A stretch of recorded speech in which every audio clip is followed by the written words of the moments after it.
अस्सलाम वालेकुम जी सारे दोस्तों का की हाल है। मैं उम्मीद करता हूँ ठीक हो दे खैर खैरियत नाल होगे। सुबह सुबह का माशाल्लाह टाइम है। अज सोमवार का दिन है, मेरे हिसाब नाल अज 16 तरीक है।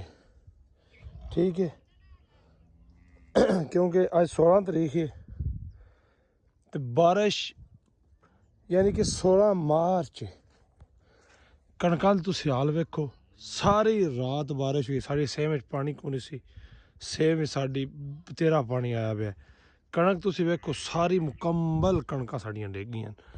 पेठियां दा हाल वेखो, कोई हाल नहीं रहा पे पट्ठियां दा, इन्नी सारी रात बारिश हुई है। अगर उधर मैं जूम करके विखावां और दूर दियां कणकां सारियां दियां सारियां डिग गईयां ने।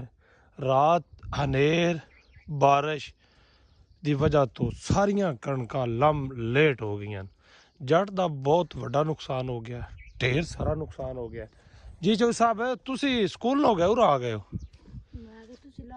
मैं पुत्तर हूं ला किवें ते नवां दा तू स्कूल जा, तू स्कूटर रोक ला रहा है, तू तिलकने चूरा आया, तू अन्ना परा टुर जा। तेरे वर्दी भी तू सारी बाहर ली अपनी। दसो ये स्कूल जाना ते अजे हुणी उठे छुट्टे हाँ धार शार कड्डू हाँ, क्योंकि उतो टाइम भी 8 का हो गया, तकरीबन 8 हो गए, 2-4 मिनट 5 मिनट रहिंदे ने, नहीं पूरे 8 हो गए। तो बहुत ज़्यादा नुकसान किसान का हो गया। मेरे हिसाब नाल साडा मालक भी साडे ते राज़ी नहीं, किसानां ते मेरा मालक भी साडे ते राज़ी नहीं, क्योंकि पक्कियां पईयां फसलां ना भी सारियां डिग्गियां पईयां। वेंदे ओ सोलर तो परले पासे वेखो सारियां फसलां A to Z साडी सारी कणक डिग्गी पई है। वेंदे पाओ तो सारी नज़र पई आउंदी है। अल्लाह पाक ही खैर करे। अजे बहरहाल बदल जड़ा ना उत्ते फुल बटा फुल है, फुल बदल है।